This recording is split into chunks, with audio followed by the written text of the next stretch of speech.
Estamos en la tierra del Pi. Y es una tienda que vende productos separatistas. Es interesante.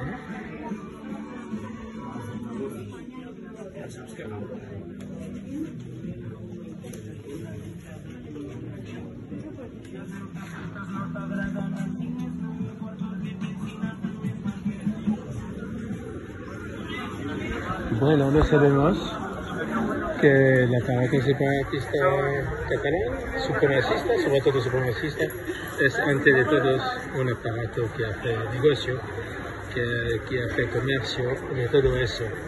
Todo es una cuestión de pasta y de poder.